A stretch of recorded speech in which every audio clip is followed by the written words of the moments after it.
This is a dangerous group, the groups that we're dealing with now.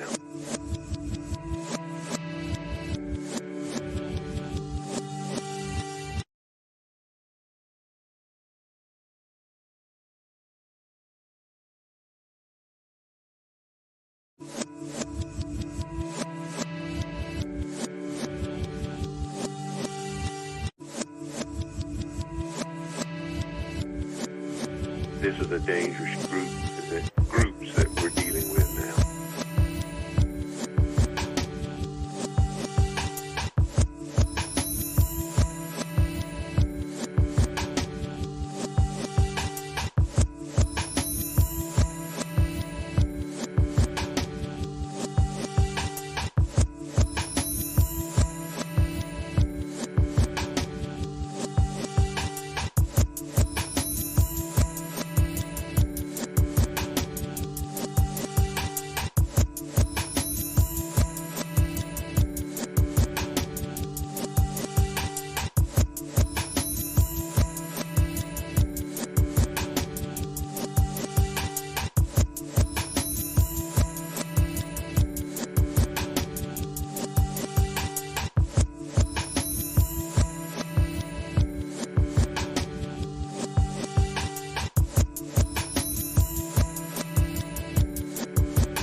This is a dangerous group, the groups that we're dealing with now.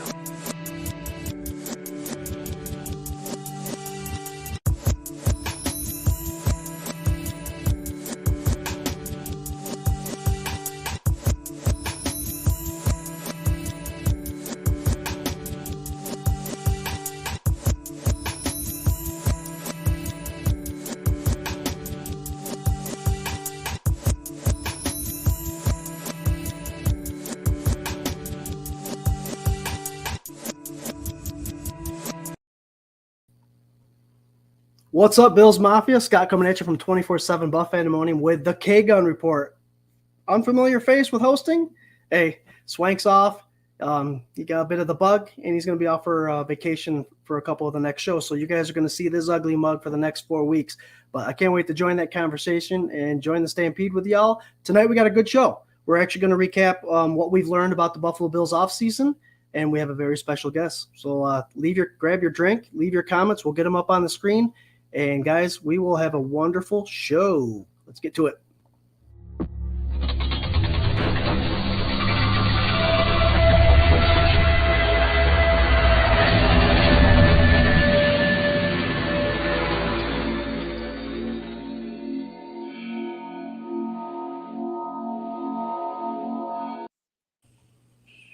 What's up, Bills Mafia? As I promised, I'm Scott. I'm your host for the K-Gun Report. Guys, welcome to the lull time of the year. I'll tell you what, we're going to do our best to keep you guys busy for the next 5 weeks until training camp starts, and you guys do your best to keep us busy for the next 5 weeks.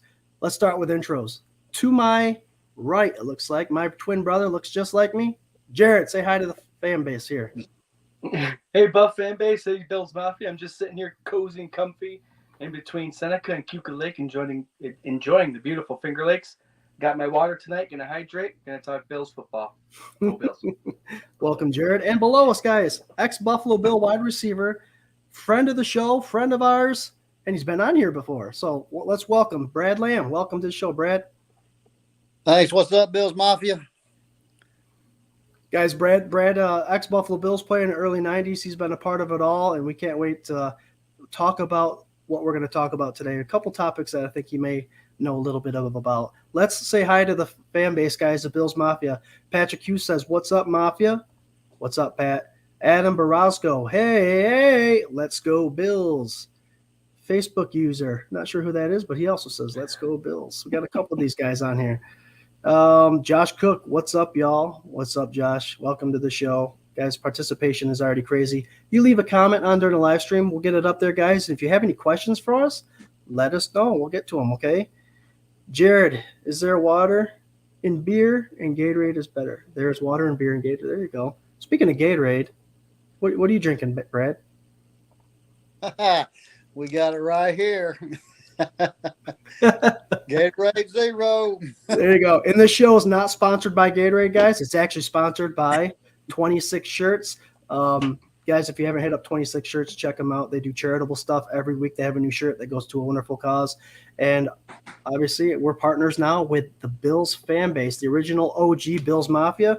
Couldn't be happier partnership we have here, and loving every second of it. Ellen Lart said, "Yo, Brad, how you doing, my friend?" What's happening?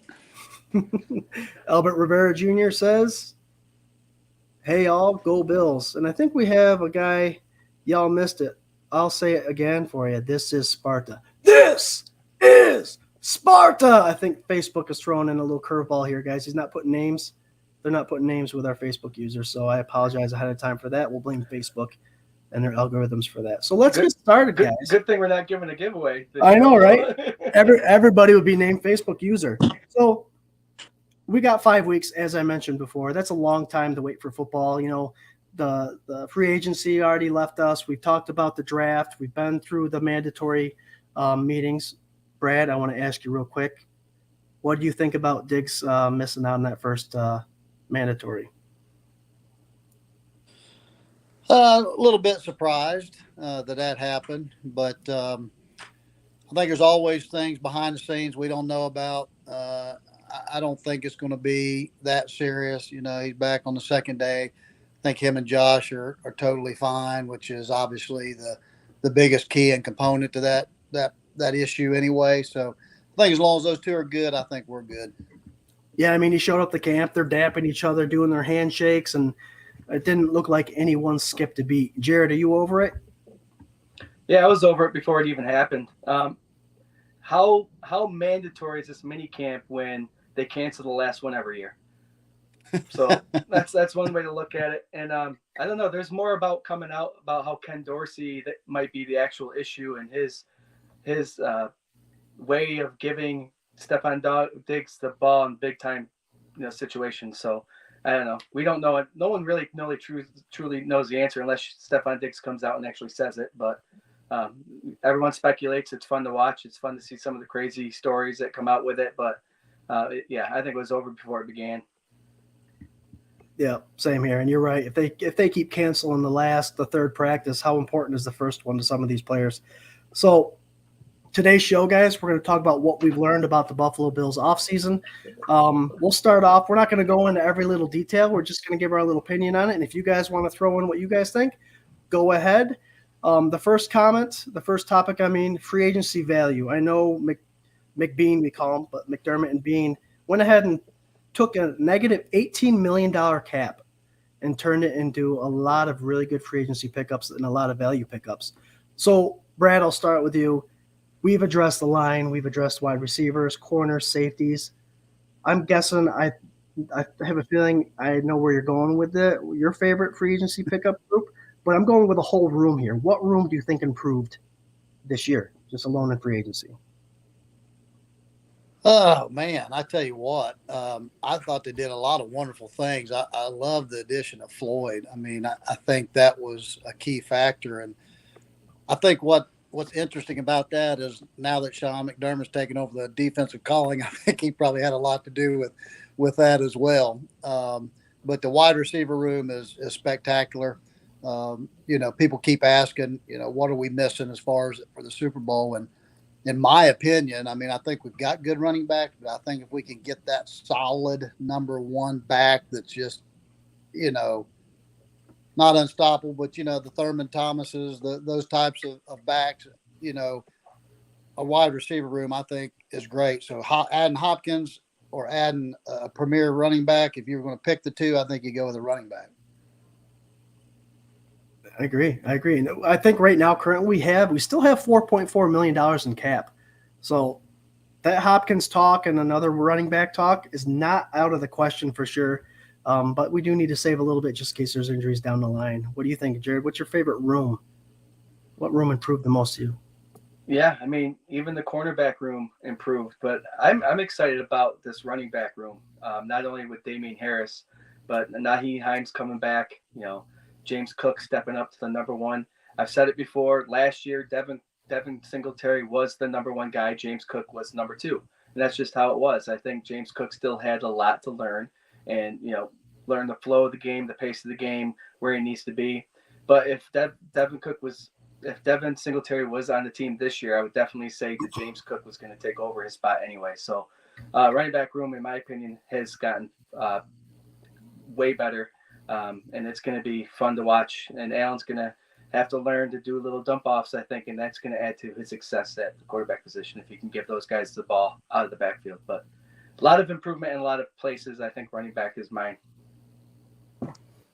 There you go. If Bills Mafia, let us know what room you think is the most improved for sure.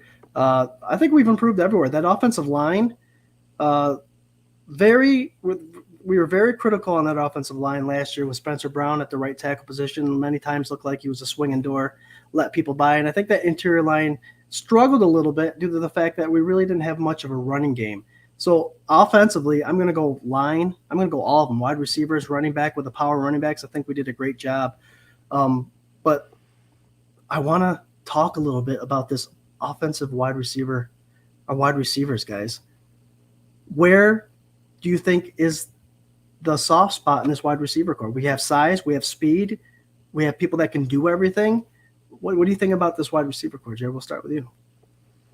It has potential to be scary. I mean, the last couple of years, we bring back Cole Beasley, John Brown to fill in these spots, and I think Sherfield and oh my gosh, I'm forgetting the other guy's name here, Hardy. I think those are two great additions that they brought in to fill those two guys as late additions, maybe later in the season. Stephon Diggs, another year under his belt to keep going. Gabe Davis is going to be actually healthy this year coming into week one. Shakir, he's one of those guys, showed a lot of glimpses of, elite receiver, I would say. Catches the ball, gets his hips down, turns upfield and goes. So it's going to be an interesting room to watch for sure. And I think it's vastly improved since last year. And if you're going to mix in that tight end position too, we got some tight ends over there that can play slot and receiver too. So not only are you going to see 6 receivers dressing up for day one, you might have tight end / receivers too. So yeah, receivers are going to be great. There you go. Brad, what are you thinking about this wide receiver room? I do too, man. I like it a lot, what they've added. But I'm going to tell you something. I think I said it last time. Shakir really impresses me. And if he takes a step this year like he did last year, that big of a step again this year, he's going to be a handful for people. I like the way he reads the defense. I like the way he gets open, I like the way he catches the ball. He's not afraid to get into traffic. I just like the kid, man. I get excited watching him. I just felt like they didn't use him as much as they could have last year. I think he could have developed even more if they'd have given him the opportunity to last year. So I'm expecting big things out of him. Love the tight end pick. Being able to flex him out as well is going to create so many mismatches. If Dorsey, uses him the right way. I mean, I guess that's the big question is how's he going to use him and how's that going to work? Because I think right now, Josh got every tool in his toolbox if they use it the right way. The running back, like I said, the situation there, I think it is good. I hope, Cook comes out and, absolutely lights it up, and maybe he takes that jump as well this year and gives us that boost that we need there. And the line, the improvement there. So Josh gets time. He's got a backfield. He's got the receiver. I mean, I'm excited to watch, man. I can't wait to see how this all pulls together. I mean, we have a little bit of everything with these wide receivers. We have Deontay Hardy, who is a special teamer, a kick returner. He's not quite as fast as Brad Lamb with his 4.25 40, but he's a speedster. He's a speedster. Yeah.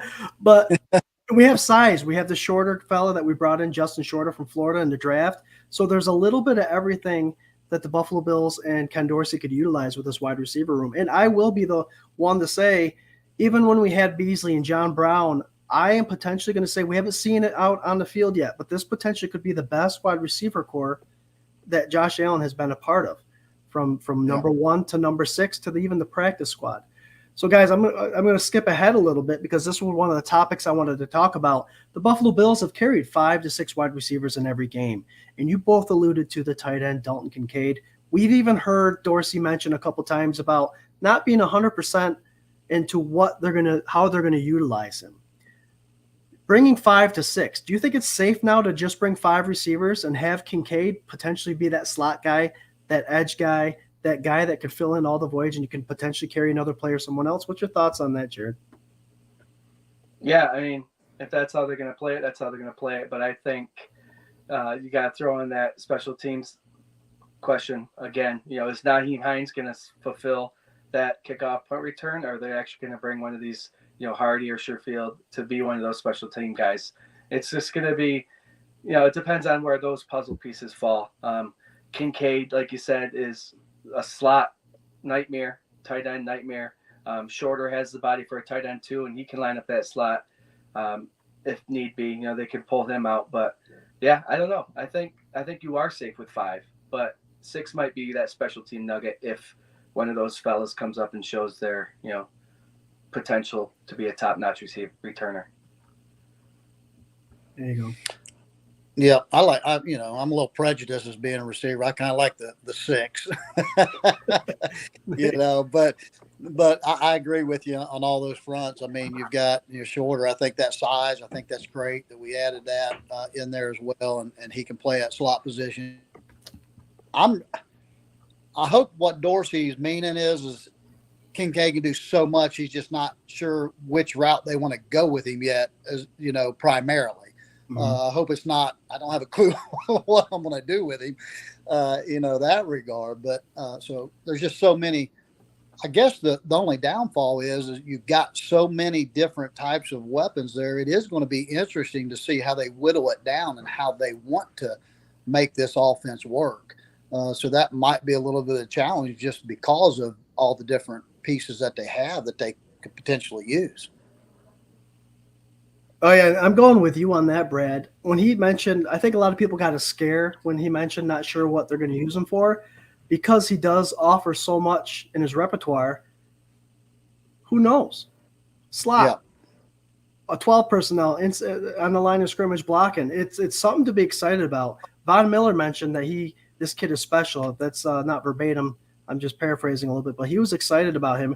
And I've heard other podcasts, other live streams, a little too early, mention potential Hall of Famer. I mean, that's a stretch beyond belief. I mean, I'm a homer and all for our Buffalo Bills, and I would love for that to happen.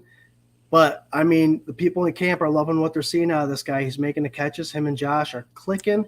It'll be something exciting to see. It may be a weekly thing for us when that report comes out every week. 5, 6 receivers, and who are those guys? Well, I think what he brings to the table, too, is he opens up the backfield. He opens up our run game. Because of the defensive personnel they'll have to bring in if we start slotting him out and different things of that nature. Are they going to put a linebacker on him, or are they going to bring that corner in? If they do and they can't load the box, then that's going to open up our running game, which is just going to throw a lot of curveballs in there for us and for Josh and play action. I mean, it's going to be exciting. If everybody can stay healthy, it's going to be an exciting year. Yep. I got a question from Patrick Hughes, and I'm going to combine Chris Christian's question in with this. Patrick asks, I think Kincaid has a slow start, he states, but as the season goes along, he will end up being a key part on our team. Followed up with a Chris Christian comment that says, does Kincaid push Knox for that tight end 1 position? What are your thoughts? I think he pushed him, but it again, depending on what they're using him for. Is it for blocking? Is it for the slot? Is it if they're doing the mismatch in the slot, then Kincaid I think's got the hand up there. If it's the traditional tight end blocking and leaving for pass routes from that position, I think Knox is obviously safe. It wouldn't surprise me if we don't have both of them in the game at the same time. And I think that's another nightmare for the defense. To try to play those 2 tight ends is not going to be easy. So I don't think Knox has anything to worry about. I think both of them can probably end up getting plenty of playing time. It's just it's going to be if they're on the same at the field at the same time or in different time frames or different depending on the game plan. Right. Jarrod, what do you think? You think Knox's job's in jeopardy? No, I don't think it is. I think that tight end position in Knox, he's not looking for the ball more. He's not, one of these drama queens that if he doesn't get 10 targets a game, he's going to throw a fit type of guy. I think he's more of a team player. And I think he's looking at Kincaid coming in like the Bash brothers, right? Hey, me and you, we're going to be the two tight ends. You're number one, I'm number two. Next week, you're number two and I'm number one. Well, however it falls, we're going to be a force to be reckoned with this tight end position. And I'm going to root you on, you root me on. We're going to be something scary. Like back in the day with the Patriots had Gonzalez and Gronkowski. Mm-hmm. Dangerous tight end duel. Whoever was in did well. And I'm hoping for the same thing with this tight end core. So if tight end number one, those numbers only matter to us watching the game sometimes, not really them. See, I'm going to go the safe route here. I'm going to go with the understanding that Kincaid and Knox will know both tight end positions very well, and it's going to be kind of a situational thing. It's all situational football. If you're in a game and you need to start grounding and pounding and creating more of those play action passes where the tight end releases, that may benefit Kincaid a little better. So it might, if you're airing the ball out and you're already up by 21 points, that may be Dawson Knox potential to take over the game. So it's all going to be situational for me. I wouldn't doubt at all if they're all within 10% of the same snap percentages for a game. But again, they'll know each other's roles and they'll be able to Swiss Army knife back and forth. And I think that's going to be a wonderful problem to have for sure. Yeah, going back, I think the tight end is a very hard position to learn in the NFL. That's why, the comment was made of he'll learn the ropes for the first couple of weeks and then mid-season to the end, he'll start clicking. If they're already on page, Allen and Kincaid are already on page, and then you have the other tight ends helping Kincaid, he might pick this offense up quicker than what we realize. And it might be going right off the bat. Mm-hmm. Mm-hmm. I got a question from Brian Van Slyke. It reads, one thing nobody's talking about, with all these passing weapons, this opens up the field to let James cook. Love it, Brian. And you're right. That with the additions of Connor McGovern and our rookie Osiris Torrance, those guys are running blockers. So if they can create a situation where not only you have to worry about those tight ends and those wide receivers and you don't bring 7 guys in the box, Cook will cook for sure. You just give him an alley. That's exactly right. He is one of those passing weapons, by the way. Correct. Oh yeah. And it all depends on how Dorsey's going to use them, though, right, guys? So speaking of coordinating, I guess that's the big question. That's it. We're talking about offensive coordinator. Let's jump ship here to the defensive coordinator. Josiah DeHaan wants to talk about McDermott calling the defense will be a game changer against those high-level offenses. Just watch. Now, I know his head coach back in Carolina, in Rivera, he always had mentioned that McDermott, and if you watch film, McDermott was an aggressive defensive coordinator. Now, he had the likes of Luke Kuechly, Julius Peppers, all those great linebackers. He had a good defensive backfield. Coming from an offensive standpoint, Brad Lamb, when you heard that teams were coming in, they were an aggressive defense, what did that mean to you? They're aggressive, or could it mean a couple things? Well, it could obviously mean a couple things, but as far as a receiver, we loved it because we felt like if they're bringing pressure and being aggressive on QB, it's quick shots for us. It makes it, those quick slants and those hot reads very valuable. And obviously in the meeting rooms, we were tuned into that and preparing for that. So as a receiver, it was exciting for us because we felt like we were going to be a big part of that ball game. Jarrod, what are you thinking about? What's this aggressive defense mean for you and McDermott? I think bringing more pressure. I don't know what the defensive line scheme is going to look like. I don't think it's going to involve many stunts. I think it's just going to probably be go after them type of thing. But I think it's going to be one extra guy. Even if it's just one extra guy compared to the last couple of years with Frazier, it's going to be one extra guy more often, it's going to be crazy. And, if you think about adding pressure with one extra guy, that means the guys behind him have to make up those areas that might be open for those quick slants or those read options. So everyone's got to be on cue if one extra guy's going. And I'm hoping that this Bills defense they do have some pretty good secondary guys that have been there for a while that know how to read coverages and stuff. So one extra guy, I hope the defense is ready to fill in those gaps that need to be filled in when that area is voided. But it'll be fun. I think go get him. He's been successful with getting after it. So we'll see what happens.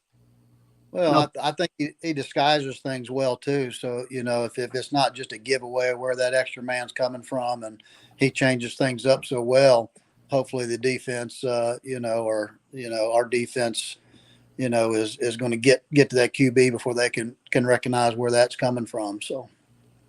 No, there's a couple ways to bring an aggressive defense, and who knows what McDermott is going to do. There's pin your ears back. Don't put everybody in the box.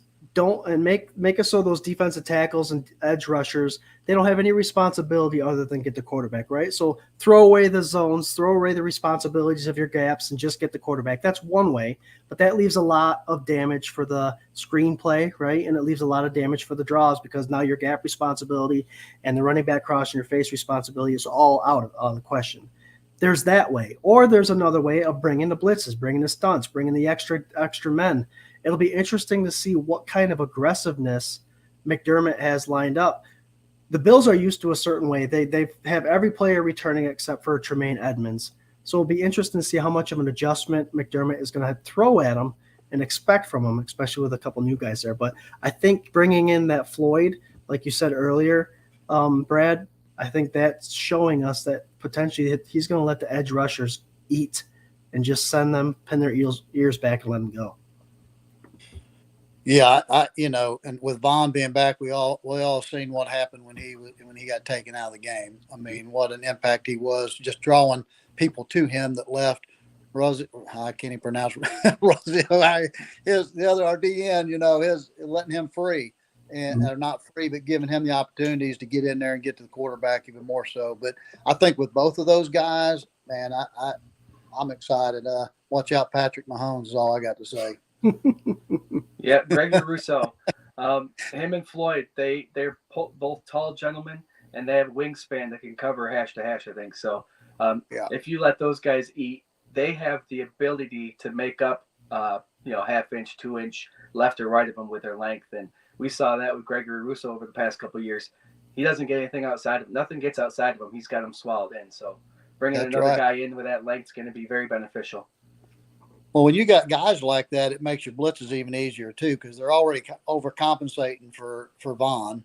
Now they've got Floyd on another side. I mean, it just leaves those gaps. Some of those gaps. I don't know. I just think it's going to be fun to watch. I think it's going. To me, I'm looking forward to this year. Is the sack record? Is that in trouble this year? I hope so. I want to say I think there's a good shot at it. Jarrod, do you know the sack record by any chance, Jarrod? I think it was the Bears, and I think it might be 63, something like that. That'd be crazy. That's a lot of sacks. With the extra game, you never know. It's only like 4 sacks a game. That'd be crazy. Our host normally in the show is here with us right now, Derek Swank, Justin Swank. Miss you, fam. We miss you too. There, Swanky. Feel better. Swanky, and without giving away all your dirty laundry, he actually is getting a new house too. So he's in the process of moving and all that stuff. So that's exciting times for him, and can't wait to have you back in a month. Let's see, Patrick Hughes. We need more quarterback pressures given all the top quarterbacks in the AFC. I agree. That's going to be something that these offensive coordinators for the AFC East are going to be. They know McDermott's calling the offense, so they're going to do a lot of film study on him. I was way off. Chicago Bears have the most sacks by a team in the season with 72 in 1984. You're only off by 9. Yeah, that's not bad. So it's Facebook user. I don't have a name with this. Is this the make or break year for AJ Epinesa? Does he need to make a big jump this year to still be a part of the team in the next year? That's a great question, because with all these defensive ends being moved around and the rotating defensive line scheme that we have, um, that'll be hard. It'll be hard. It is a prove it year for him for sure.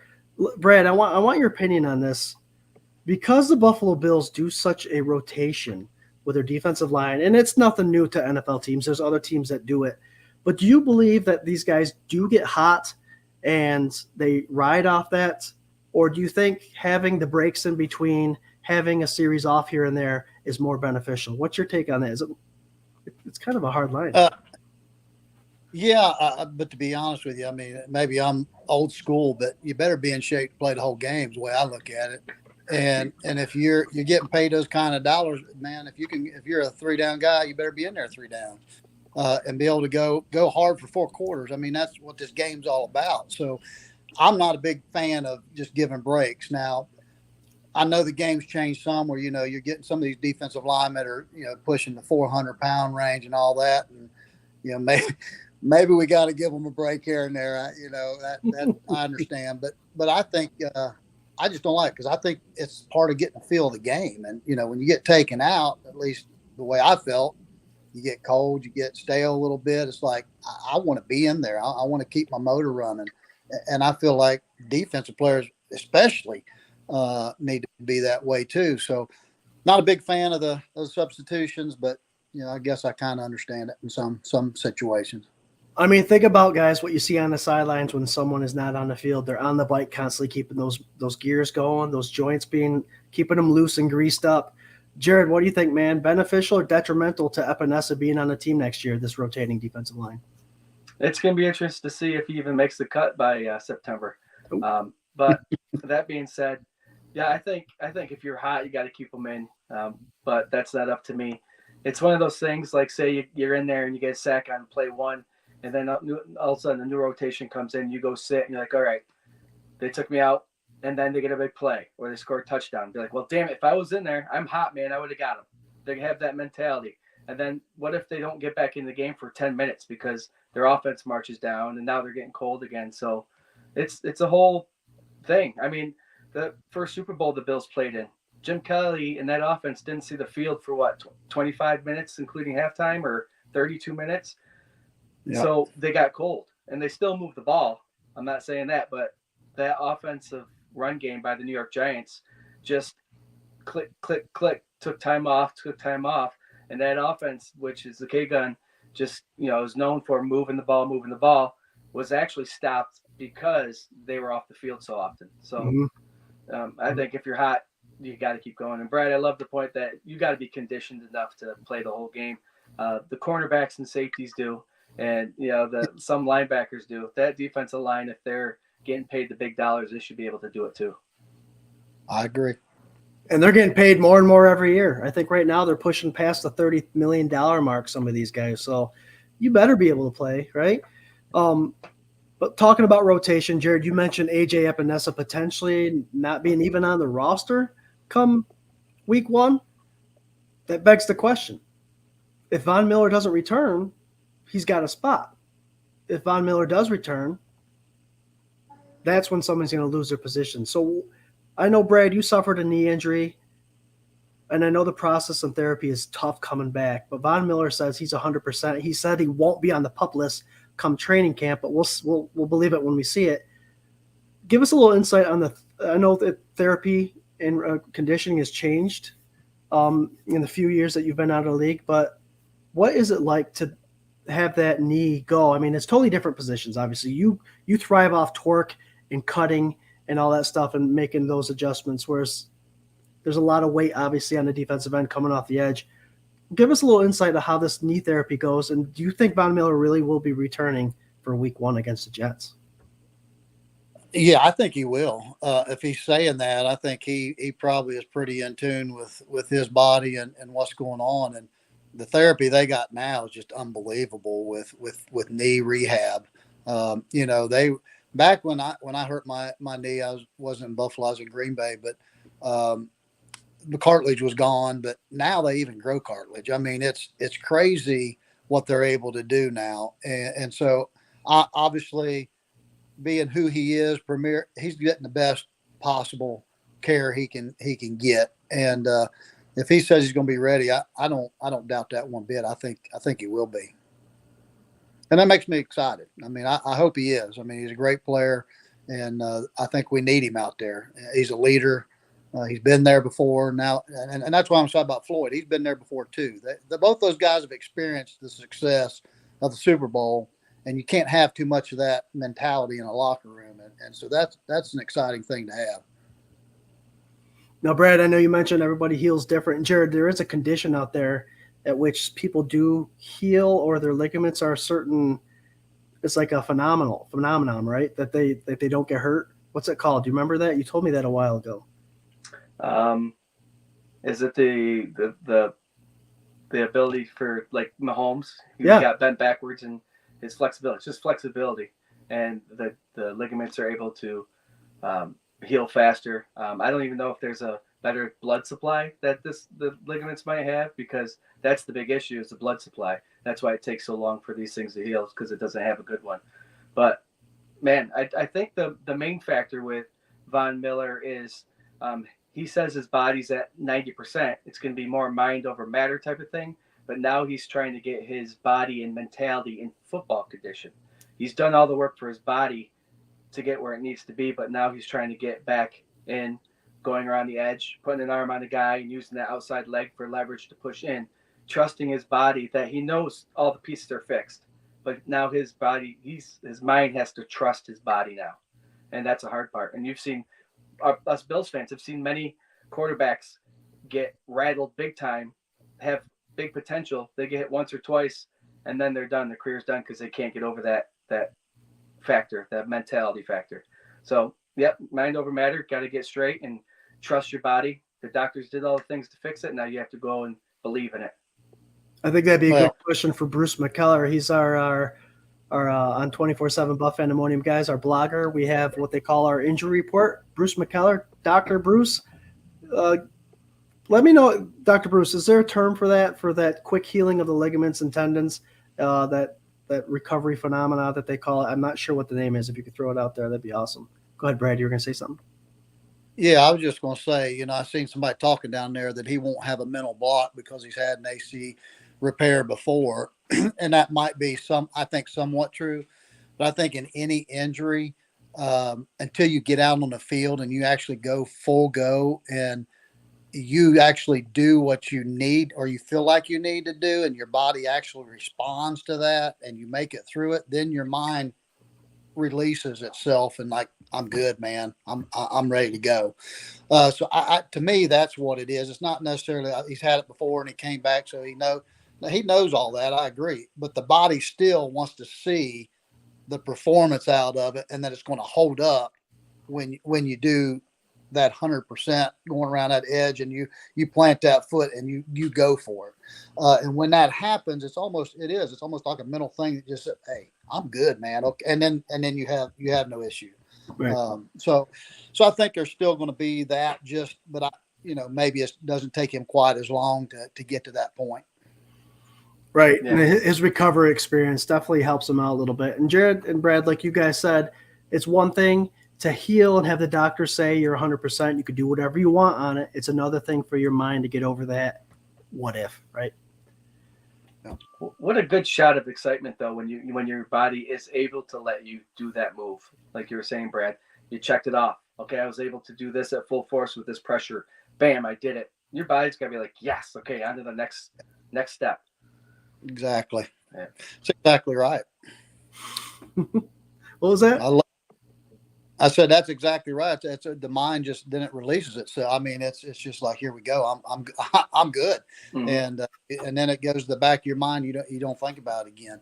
But on the other turn, if you do it, even if nobody else knows it, and you feel something in there that gives you a little bit of hesitancy, and I'm telling you, until you get that full throttle and know it held up, there's always going to be that little bit of thing in that back of that mind. So. Mm-hmm.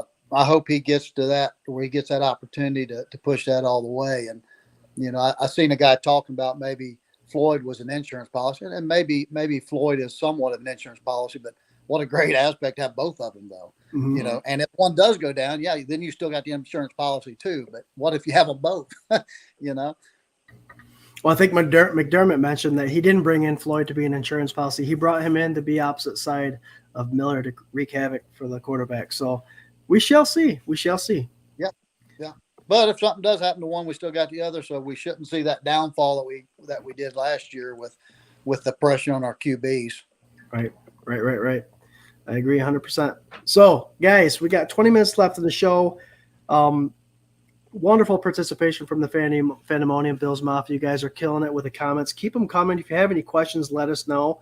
And I want to give a special shout out to 26 Shirt, the sponsor of our show, sponsor of the K-Gun Report and Sunday Sessions. When we do start Sunday Sessions, it's 24/7 Buff Fandemonium's pregame show. We go on an hour and a half before the game starts. So hit us up there too. And Buff Fanbase, our partner. Couldn't be a happier relationship right now. And we got a special guest today, guys. Brad Lamb, thanks for joining the show with us today. Our next topic. Absolutely, guys, love it, man. we love having you, my friend. Next topic is probably going to be the one that's going to close us out for the day, guys. It's training camp is 5 weeks away. And before this free agency and draft even started, we kind of were speculating the windows closed and everybody's saying that, but with who the Buffalo Bills have brought in, not only did they bring back players we didn't expect them to bring back, like Poyer, a big one, but they also added depth to this rosters, both offensively and defensively.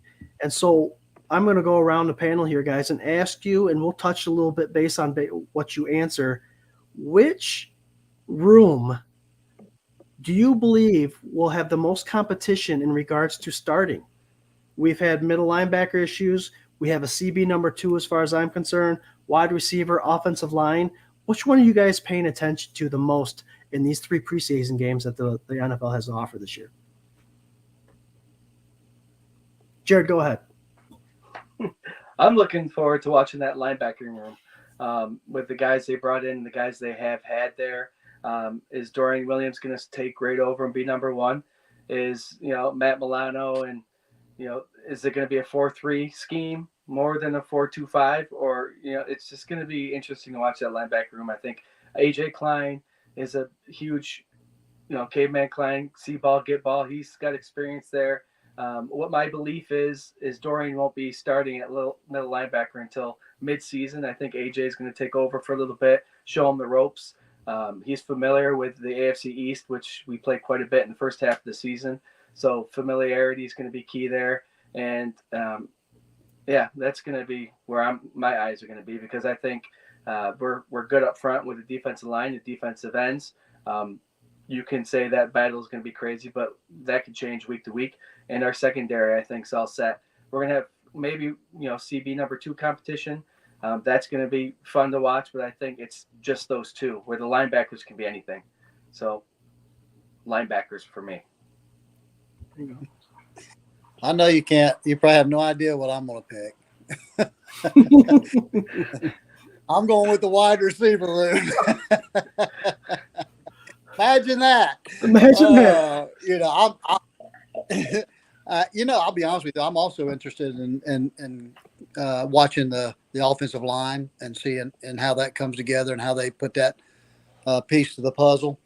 So that'll be exciting. But that wide receiver room, man, I think there's just so many different ways they can go, especially now like we were talking about with Kincaid in that match when you call not really a receiver tied in, but he can also fit in that slot. So, and then with Shakir, I'm excited to see. Preseason is really going to be exciting for me to see how he has developed, whether or not he's going to come in and really fill some shoes there, or if he's still going to be kind of that backup role guy that, is still developing. And so I'm going to be watching that wide receiver room pretty close. As many position battles I think they're going to be in this preseason, I'm going to go wide receiver room as well. And it's mostly because the whole Kincaid saga continues. He could be used as a slot, but the Buffalo Bills went ahead and brought in Trent Sherfield, a guy that has been proven to be a legit, competitive, hard blocking, great route running, yards after catch type of wide receiver behind Hill and Waddle. I mean, he put up some pretty stellar numbers. He put up number 2 wide receiver numbers in that offense, and he's got a lot to offer still. So it's going to be – it's weird as it's going to be. I think it's going to be competition between Sherfield and Dalton Kincaid in that slot position / fourth receiver position at sometimes. That's going to be a fun thing to – but in saying this, Dorsey has so much room, and he's got to get extra pages in that playbook because he's got so many options now to be able to play with whatever he wants to do. It'll be interesting. I think Ken Dorsey would be one to watch in this preseason too, to see what kind of offense he's running. It's good. There's a lot, but I love this Trent Sherfield. I love this wide receiver room. And I think that's going to be one of the funnest things to see, because by the time these third and fourth quarters come around, guys, we're still going to be seeing wide receivers that could potentially be on the starting roster dominating these third, fourth, fifth string cornerbacks. It's going to be interesting. Let's see here. Go ahead. I'm sorry. I was just going to say with Ken Dorsey, to me, unfortunately, I don't think we're going to see any of a lot of what he's planning on doing with everybody in the preseason. I think we're going to end up having to wait and see that first game. Unfortunately, he's not going to show. I don't think he's going to show a whole lot in the preseason, other than just get a feel for what maybe those guys can do in different positions and where he's going to put everybody. So we'll see. We'll see how that goes. Yeah. Very true. Yeah, just go out there and play basic football. Show us that you can catch, turn up field, make blocks, make plays, be in the right spot when you're told to be there. And if you can do that, that's going to look good on film. We'll get you in the lineup. But yeah, preseason, we're just going to see basic football to see if you can't do it right. I agree, Jarrod. I was going to go there. I think if you can go through 3 preseason games and you show that you could succeed and excel in basic football, that's when you can start being fancy and seeing what these guys are all about. Mary Jane Brown says running backs is a room that she's interested in. Jarrod, you're a running back guy. What is intriguing about this running back room coming into the preseason? I think the question is Latavius Murray. Where's he fit in? Because he's a guy that's proven himself in the past. So if you're going to ask me who my starting 3 are, it's going to be, Cook, Harris, and Naheem Hines. But where's Latavius fit?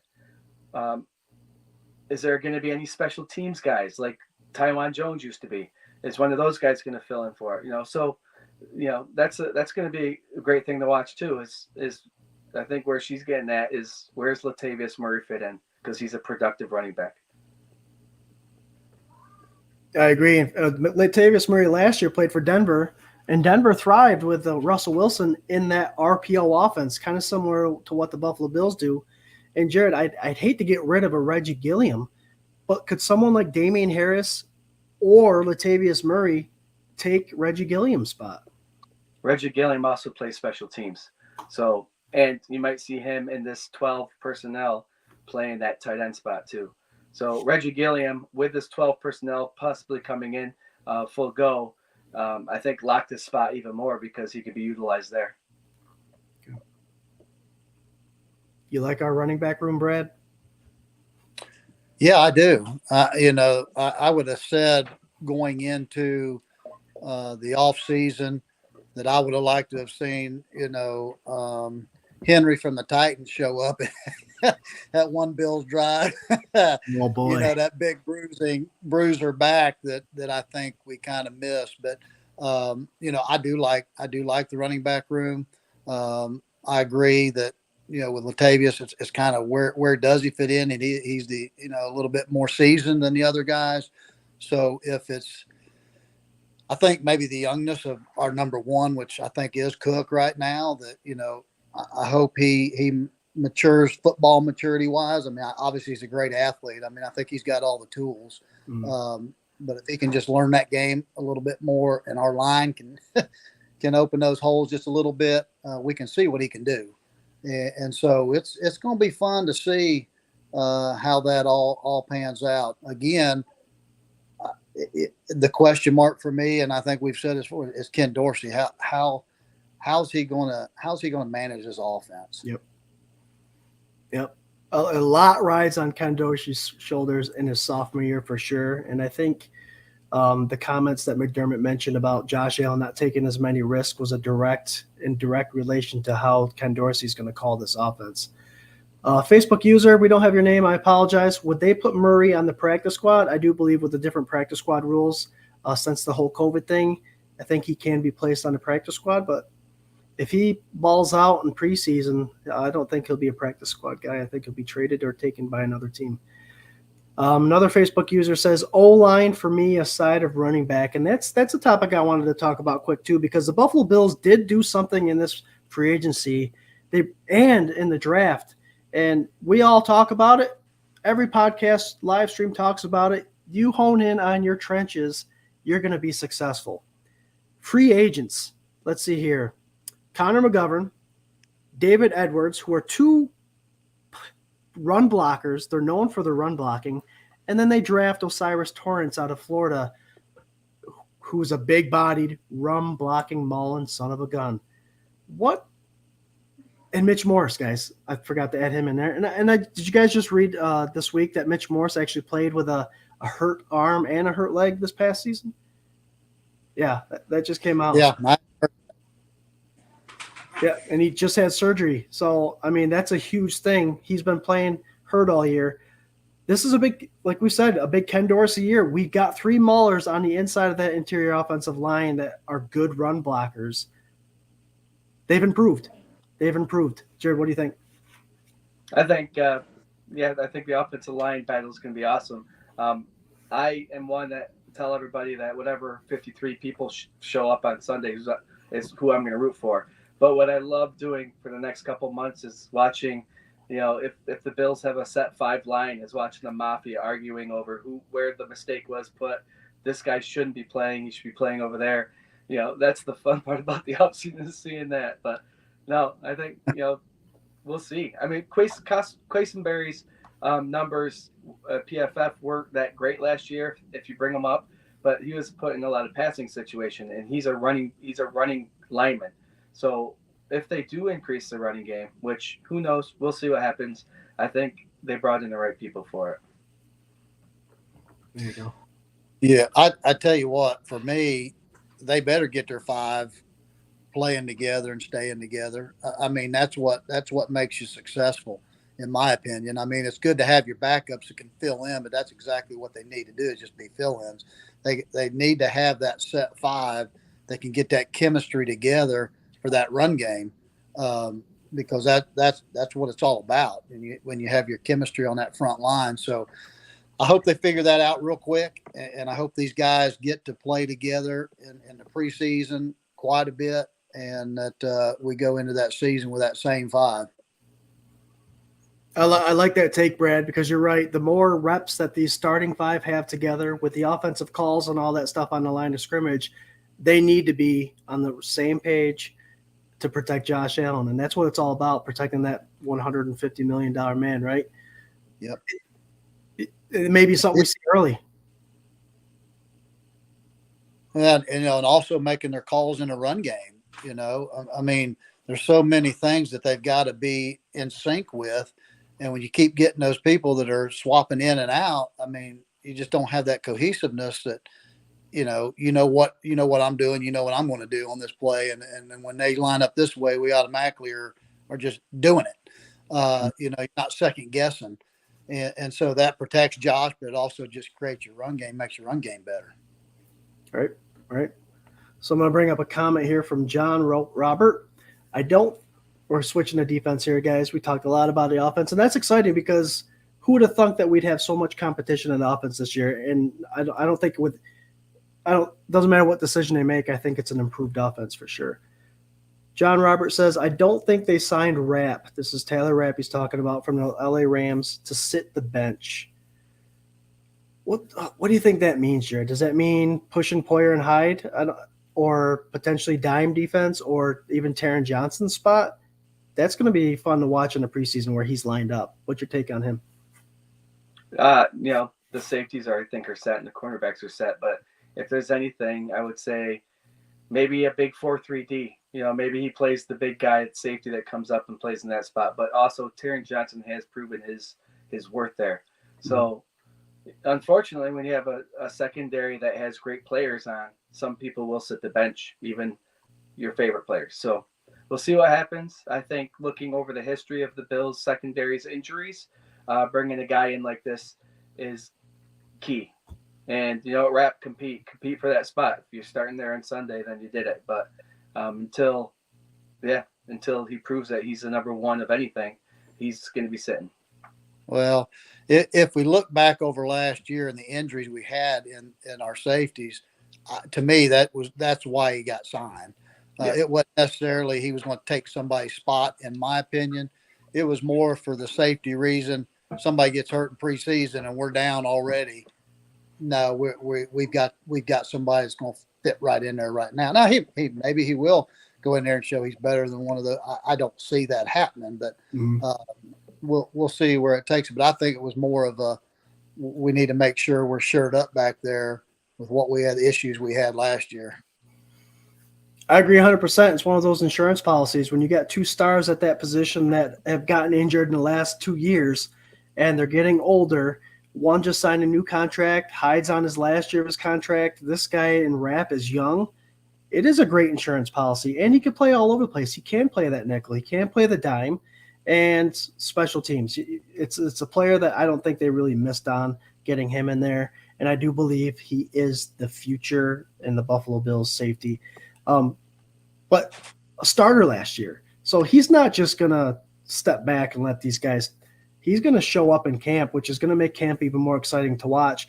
And I'm going to go along the lines of the same guy that they just brought in last week, Cameron Dantzler from the Minnesota Vikings. This guy was ranked top 5 cornerback in the second half of the season. Granted, this was from PFF, whatever you want to call them. I think they're kind of biased anyways. But now we've got a guy that started for a decent team in Dantzler that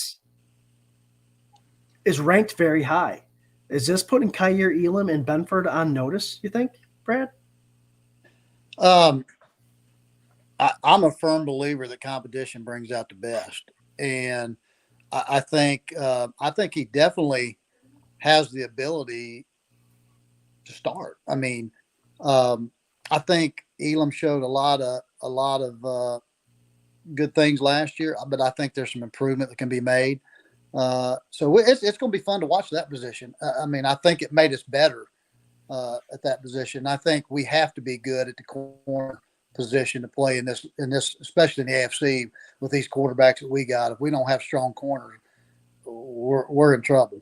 And with having Vaughn and Floyd and what we got now on our defensive line, and if we have strong corners, I tell you what, man, it's going to be hard to put a lot of points on the board against us. And our offense ought to score a lot. So, I think we're primed, and we'll see how it falls out. But, yeah, I love that addition. I think, competition breeds success, man. No, fan for sure. Jarrod, what's up? Yeah, competition breeds success, and those players know it too. It's going to be fun to watch that CB position. I mean, a guy comes in that is a starter last year, Rapp and Dantzler, right? They both played quite a bit and were successful. They have the mentality that they are starting CBs and safeties, and they're going to compete for it. But they also know what they're coming into. They know they're coming into a good secondary, and they know that, hey, I'm going to go to a team. They're going to pay me money that I'm going to get to play with Tre'Davious White, Hyde, Poyer, these new rookies coming up. This is a good team. I want to be a part of that. This team might take us to the Super Bowl and win it. I want to be a part of that. Might I not start? Maybe I start 5 games during the season to fill in for injuries. But, man, I'm going to be on this awesome team, and where would I rather be than right there? There you go. I love that take. And you know what? A lot of times, guys, we talk about the competition in camp. But what happens when you bring in starters of a previous team that are now giving 110%? It goes into the regular season, does it not? Now they're in a position, not only the guys that are backing these guys up, but even the starters to think, hey, I've got a legit starter behind me now. And if I start falling back on the wayside and I start messing up and giving up this and that, it won't be as hard to replace me now as it would have been maybe in the past.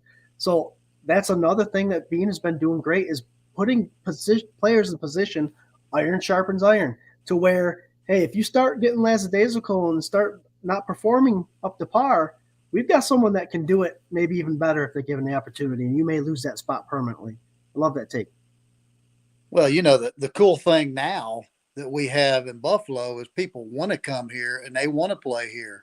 And so that brings those guys, and some of them are coming and taking less money. Well, that's when you got a great culture and you've got a great formula to win, is when guys actually come and take a pay cut because they want to be here. And I think Floyd was a prime example of that. I mean, it's just it's all the right pieces are in place in Buffalo right now, and the sky's the limit as far as I'm concerned this year. And we always talk about, obviously, the goal is the Super Bowl and all that. We've got every piece that we need. Now it's just keeping our guys healthy and making sure the game plan and the OC puts that thing together the way it needs to be put together. Exactly. Because I know our DC is going to do it. Mm-hmm. You ain't kidding, and he'll make the moves that he has to make sure it happens. Right. Jarrod, I want your take on this question from Paul Rossi. Brad did just say that we have all the pieces. Do you think we have all the pieces? Run defenses. Some people would say we had an issue last year. The last 2 years, I've seen we've given up big plays that make that average yard per rush a lot bigger than it actually is. Has the Bills' defensive line improved to where teams won't be able to have that big playability with a run again? Yeah, that has to do with the guys up front. I think Eddie Oliver getting paid. Hopefully that lights a little fire under his ass.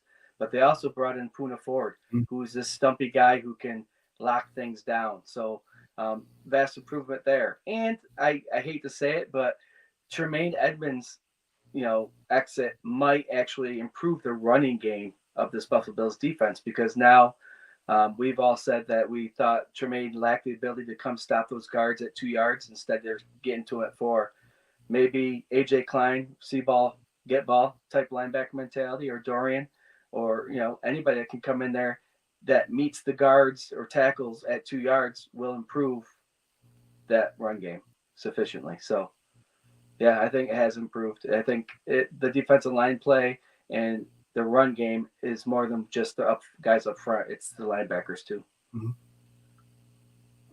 Yeah, I agree. I mean, I think we needed those big bodies up front there, those to fill those gaps, those holes right there in the middle and at the beginning. So I think I like the fact that paid Ed. That should let him know we expect a lot out of him too this year. Mm-hmm. And the signing of Poona was excellent. So I think we've got, to me, I think we do. I think we've got all those tools. I think we've got the guys, we can do the run stop. I think we've got corners that can shut down the passing game for us, even if we got to go one-on-one in some of these receivers. And of course, our safeties are second to none, in my opinion. And we've added depth there too.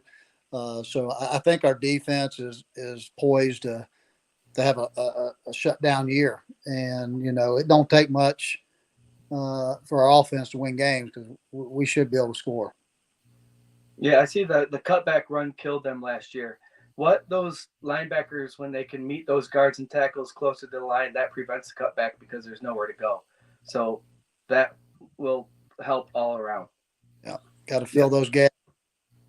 Yep. Thanks, Doug Augie, for that comment. The cutback run killed him last year. I was putting that up there as Jarrod was talking about Tremaine Edmonds. And it's one of those things. He did get caught up in the line of scrimmage and falling behind a little bit. That gave away that big run. So thanks for bringing that up. We got Owen Lart saying, from Brad's mouth to God's ears, go Bills. Patrick Hughes, even without Derek Swank, we still go into overtime. Well, as you guys know, I don't have the technological advances, that Swank does. He's very good with his OBS system and all that. I don't have that up there, so we are in overtime. Swank, come on in. We are in overtime. There you go. Charlotte Zweimer says, darn it, I keep coming in late. Better late than never, Charlotte. Welcome to the show. Welcome. The stream is up all the time. You can go back and check out the show if you want anytime. Swank will tell you we are also on Spotify and all that stuff if you want to listen to us, our beautiful voices. Let's see here. Mark Kresiak says, hey guys, fellow Bills fans, just a humorous note of the day. The leader of the Miami Dolphins and noted criminal Tyreek Hill is under investigation by the Miami-Dade police for hitting a dock worker. Oh, boy. I had to show that because I think Jarrod can agree that, Brad probably too, that Miami is quickly becoming one of our biggest arch nemesis as far as fan bases go. Yeah. Nobody's like the Bills Mafia, man. They're awesome. Nobody's ever going to take the place of them. Yeah, they dig up the dirt too on anybody. Oh yeah. I tell you what, though, I mean, Miami's done some off-season additions too that we better be taking a look at. But I think we've done what we need to do to stay at the top. And again, it's like you guys know from last year, we got to stay healthy. You know. That's key. That's key. And I did hear Miami hired a new neurosurgeon, so we'll find out what's that. A neurosurgeon, yeah, right, to evaluate Tua. Anyways, guys, great show. We did make it 3 minutes past overtime. Brad, an amazing time as always. Can't wait to have you on again. Ha. Love it. I love it, guys. We do love it. We always have a good conversation with you guys. And the fans, the Fandemonium, the Bills Mafia fan base, all you guys participated like crazy today. The comments came in. We do have that 5 weeks worth of lull time. There's not a lot going to go on between now and training camp. But join us every Tuesday. We'll find something to talk about to keep you guys and your Buffalo Bills interests alive. We're going to go around. Go ahead. You got to bring me back after we figure out what Ken Dorsey does this year. Brad, unfortunately, that might not happen until week 9 or 10. But, guys, I'm going to go around the room, do a final thoughts. Jarrod, we'll start with you. And Fandemonium, Bills Mafia, thanks again for joining us tonight. Go ahead, Jarrod. Yeah, it was a fun night talking Bills football with Brad Lamb. Brad, when we get you back on, when does your son start going to his camps? Actually, they're already in off-season training now. So he's already back at the facility doing his workouts and all that, and getting ready. So he was redshirted freshman last year. So hopefully this year he'll get in there and get some playing time and go 49ers. We actually play the Florida Gators this year, so we'll see what happens. Oh man, that's gonna be a fun game. I bet you everyone's gonna get hyped up for that. But I would say if we happen to have you get on, maybe if your son's up for it, he can join you. We could talk about that wide receiver room more too. Oh, absolutely. Would love to do that. He would love it too. I thought he was going to be down here tonight, and I was going to throw him on here, but he must be who knows what he's doing. But 19-year-olds, they got a mind of their own. Yeah, they sure do. So, yep, have fun. I can't wait to talk more Bills football, see what's on the schedule for next week. And everybody have a good, safe week, and we'll see you Tuesday. Go Bills. Yeah. Brad, give us a final thought, my friend. Yeah, love your show, guys. Thanks again for letting me come on and join. And just I love talking about the Bills and just reminiscing with everybody. Can't shout out to Bills Mafia enough, how much our time in Buffalo, how much we loved it. Love you guys. And, hopefully we're going to get up there for a few games this year and root the Bills on. So go Bills, and we'll talk to you guys soon. Very good. Brad, it was wonderful to have you on, guys. And I'm going to leave you off with this. I didn't mention it once during the show, and I apologize. September 2nd, the third annual regular season Rager, 24/7 Buff Fandemonium, FLX Mafia, our group here. We get together at Reinvention Brewing a second year in a row, and we throw a little charity fundraiser for Mark Maddox's Help One Foundation. We are doing it again, September 2nd, again, Labor Day weekend. We do have a food truck lined up, the Black Heart Barbecue, and I know they have wings, so it's a perfect marriage right there. But it's a good time, guys. We go from 3 to 9. We have a live stream show with the fan base joining us, and we also have live music. Our buddy Swank and his band, the Endless Mountain Derelicts, play from 7:30 to 9, I think, 7 to 9.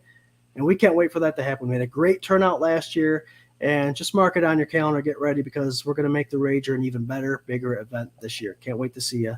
Until next week, guys, again, like I said, the original host, Swank, is not going to be on for a couple weeks, so you're stuck with me. I had a blast with these two. Brad and Jarrod, thank you for joining the show. Guys, we'll talk about something next week, and I can't wait to join the conversation, join the Stampede. Can I get a go Bills? Go Bills! Go Bills.